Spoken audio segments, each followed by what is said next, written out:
આવી ગયો બેટા? કેમ બેટા તારે આટલું મોડું થાય છે હમણાં? અરે મમ્મી હમણાં બહુ જ વર્કલોડ છે, પણ સ્ટાર્ટઅપમાં તો એવું રહેવાનું. પણ સાંભળ, 7મી તારીખે આવા કોઈ બહાના નહીં ચાલે હો.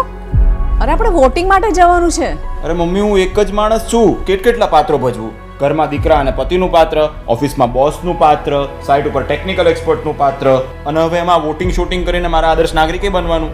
અરે બેટા, તું ખાલી આ 4 પાત્ર ભજવીને આટલો ફર્સ્ટેડ થઈ ગયો તો વિચાર તો કર, જેમના માટે આપણે વોટ આપવા જઈએ છીએ એ આપણા માટે કેટલા પાત્રો ભજવે છે, અને એ પણ 365 દિવસ 24 કલાક.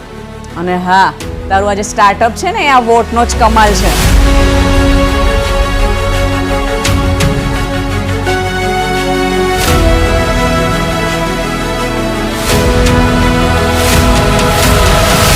તો આવો 1 કલાક એમના માટે કાઢીએ જેમણે આપણા માટે કેટલા પાત્રો ભજવતા દાયકાઓ કાઢી નાખ્યા. ફરી એકવાર મોદી સરકાર. કમળનું બટન દબાવો, ભાજપને જીતાડો.